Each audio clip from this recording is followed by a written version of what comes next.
Bago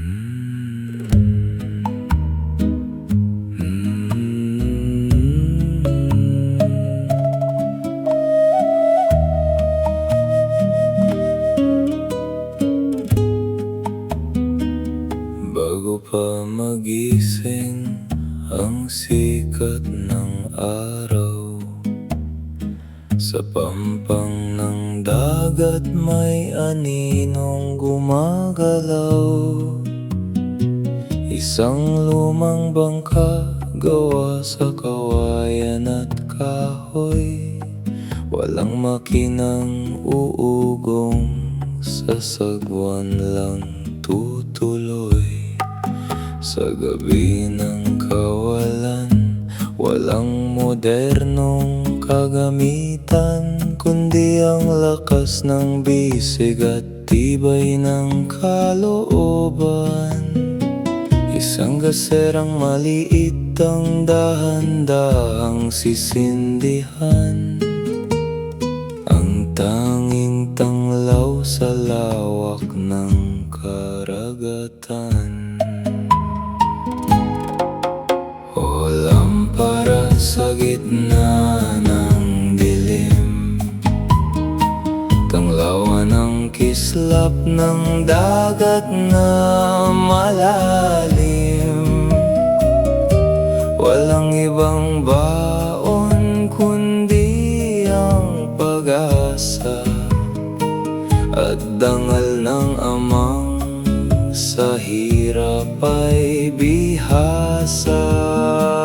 Sa bawat hampas ng alon at hangin, ang marangal na mangingisda'y may bitbit na panalangin. Walang radar o sonar upang isda ay hanapin, kundi ang bulong alon at ihip ng hangin. Binabasa ang bituin, pinapakiramdaman ng agos. Sa tapat na pagod, ang buhay ay binubuhos. Ang mga kamay ay magaspang, sugat sa lubid ay tinitiis.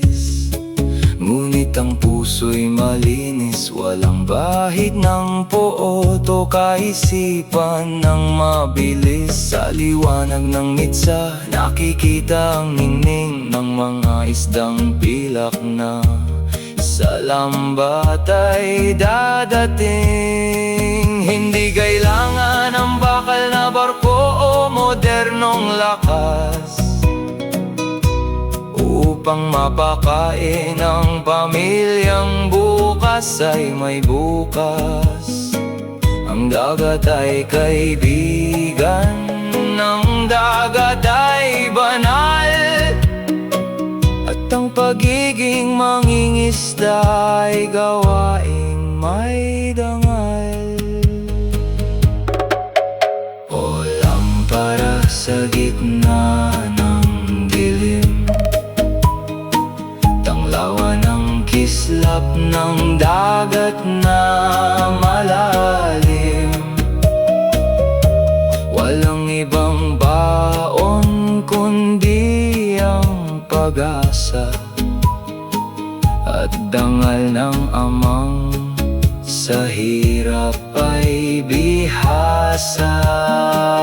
Sa bawat hampas ng alon at hangin, ang marangal na mangingisda'y may bitbit na panalangin.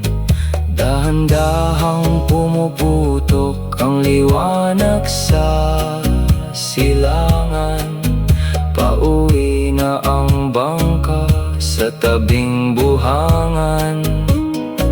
Hihipan na ang lampara, tapos na ang gabi.